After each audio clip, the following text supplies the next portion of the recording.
Hi, this is Justin, your host at Reclaiming Christendom. Did you know this weekend in London there is a huge Christian event taking place in the center of London? A lot of people haven't heard of it, but they're hoping hundreds of thousands, if not millions, show up. But the intriguing thing you're about to hear about is the government of the UK is trying to dismiss this event, and even the Church of England is trying to dismiss it. Now, Tommy Robinson is organizing this event. It's called Putting Christ Back into Christmas. And my colleague Gavin is going to tell you why the Church of England and the government is trying to dismiss this. But no one's falling for that anymore. Everyone is looking forward to this event. Let's listen. Hello, I'm Gavin Ashenden from Reclaiming Christendom, and I want to tell you about a rather exciting event that's happening in London this coming Saturday, the 13th. Good news has been hard to find recently, but this is very good news. A carol service called Putting Christ Back in Christmas is being held in Whitehall. Whitehall is a road that joins Trafalgar Square and Downing Street, where the Prime Minister's office is. It's a really critical place. I remember seeing only a few months ago several hundred Muslims blocking the road and kneeling down their foreheads to the asphalt, making a political and a religious point at the same time. Well, this coming Saturday, there's going to be a carol service there. Christians are going to gather to sing carols outside Downing Street. It's not really clear that Starmer likes singing carols, and there's a very embarrassing video being made public at the moment where Sadiq Khan, the mayor of London, a Muslim, suddenly discovers that the thing he's singing is Christian, and he stops with a look of disgust on his face.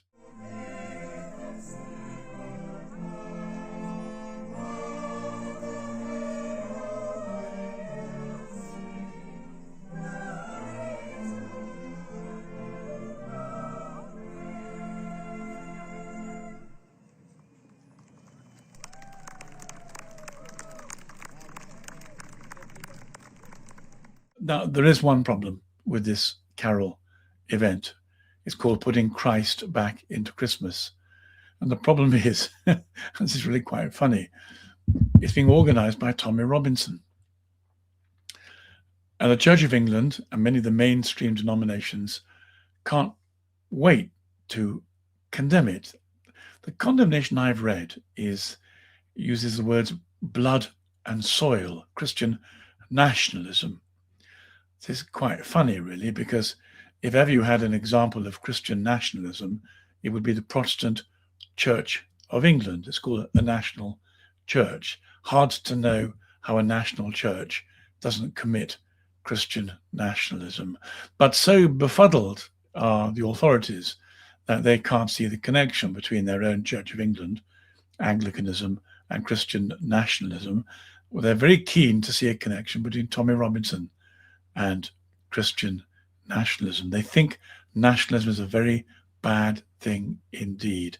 And that may be because they've swallowed the whole woke agenda, which is to do with no borders, no national identity, and being overwhelmed by unlimited immigration. I want to tell you why I'm quite excited about this having happened, because where are we now? 2025. I would say about 7 years ago, I got a call from some mutual friends who said Tommy Robinson wanted to meet me. He was going to be arraigned at the High Court in the Strand, and he wondered if a Christian bishop would stand by his side. So we had a clandestine meeting in a hotel. Nobody knew who it was between. I and some friends who are Christian lawyers who represented people accused of Islamophobia met Tommy and a couple of his friends, and he asked me if I'd stand by him in public. I said I didn't think I could, because he had been made completely and utterly toxic by the state. He is a name that strikes fear, real fear, Robinsonophobia, you might call it, into the hearts of the establishment. He's supposed to be the epitome of a criminal hooligan. It is true that once upon a time, some years ago, he did something improper with a mortgage application for his uncle. But the state has done everything they can to stitch him up on any pretext whatsoever. Recently, they made him a political prisoner and put him in prison for an offence that they claimed was libel. Actually, I looked at the case and I thought the judge was biased. I thought Tommy Robinson produced a documentary on a piece of school bullying. When I saw the documentary and I discovered that the local authorities had bribed teachers not to speak to the public, they put them under non-disclosure orders and sacked them, teachers who saw the alleged incident of bullying, there was indeed a stitch-up going on. The authorities spent hundreds of thousands of pounds on these non-disclosure orders. And it seemed to me that Tommy Robinson was telling the truth. However, a judge found against him, and he was found that he'd libeled a particular immigrant who was accused of bullying. And because Tommy Robinson refused to accept that, they ultimately put him in jail.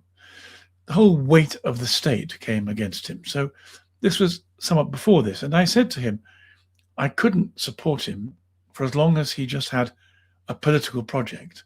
I didn't see that a Christian could easily come out and give their whole weight to an unambiguous political project. But in this case particularly, because this was Tommy Robinson had been so completely toxified that no association with him could survive the combined contempt of the state and to the media. Not for 5 minutes. Nobody will give you a fair hearing. I told him that if he became a Christian, I would support him as one Christian to another rather than a Christian to a politician. I asked if I could pray for him. I told him why I thought he needed to become a Christian. I told him why I thought Jesus was the most interesting person who'd ever lived and what Jesus did. And I said, I'd like to persuade you to be a Christian, and may I pray for you? And he allowed me to lay hands on him and pray for him. I prayed for him, and then I heard nothing more from him. But I did hear that a few months ago, as he came out of prison, being held a political prisoner by the state for libel, he had become a Christian in prison. He talked about the way in which Islam is rampant in prison and how Christianity often appears effeminate in the guise of its official representatives. I felt the same thing when I was at school. One of the things that stopped me becoming a Christian earlier was the sheer ineffectiveness, the ineffective half, how does one describe it? I'm trying to find polite words. Half-octane masculinity of the Anglican clergy that I found completely unattractive and unimpressive. So I knew what he was talking about. Now, he has become a Christian. And in his last rally, which over 1 million people took part in London, the numbers fluctuate from 1 million to several million, who knows, a lot of people, called Unite the Kingdom. This is a sequel to it, Put the Christ Back into Christmas. And there's a very moving video on X, on Twitter, of a number of clergy saying, we're with him in this. We want to make Jesus available. Why would the institutional churches have a problem with this? They fear its nationalism. They've put out posters saying Christ already is in Christmas because wherever there's a migrant, Christ is. There's an immediate association between migration and Jesus. And it is true, of course, that Jesus became a migrant. Joseph was warned by an angel that Herod was on the warpath and was going to kill the innocents, the young children, slaughter a whole generation of children under 2. And so they went to Egypt. One has to say there are differences between Christ the migrant and the unlimited Islamic migration that Europe and Britain in particular is experiencing. One is there was just Jesus and his parents, and they came back when the danger was over. This was not economic migration. This was migration to save lives, but they came back. They weren't resettling in Egypt to take it over. Whereas the unlimited Islamic migration in Europe, and when the wall was down to some extent in America, has an entirely different purpose, a different character to it. But apparently we're not intelligent enough to be able to tell the difference between one kind of migration and another. So just being told that Jesus was a migrant apparently ought to be enough to make us welcome any kind of migration on any kind of terms by any kind of people for any kind of reason. They might think we were stupid. However, we're not stupid. So there is suddenly a split. It's not as if the institutional objectors to Tommy Robinson have been busy doing much themselves. There will be small carol services, but they'll be tucked away, little posters in the corner of windows and a notice outside the church. This is putting the nation on notice that Tommy Robinson has become a Christian. I must say, I know some of the people who gathered round him for this, and on the whole, as far as I can see, they're very impressive people. I'm very excited at the prospect of a public declaration of the importance of Jesus at Christmas, right at the heart of London, outside Downing Street, quite close to Sadiq Khan's headquarters. And the idea that it can be rubbished by being called Christian nationalism, or that somehow it might make Muslims feel uncomfortable, seems to me to be a wholly inadequate argument.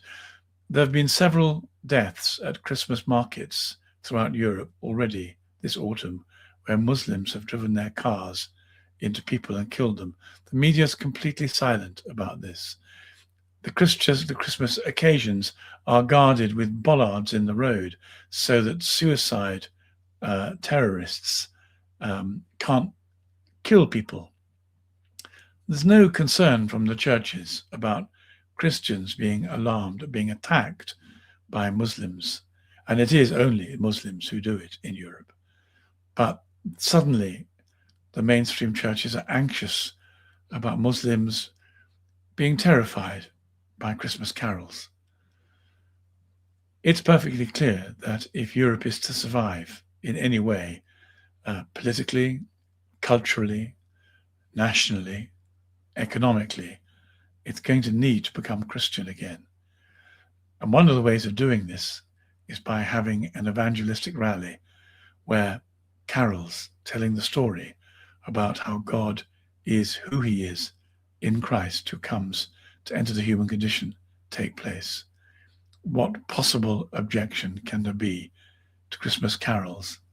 Sadly, there are politicized Christians who, failing to see their own politicization, turn and point the finger at Tommy Robinson and say this is an unacceptable political form of Christianity.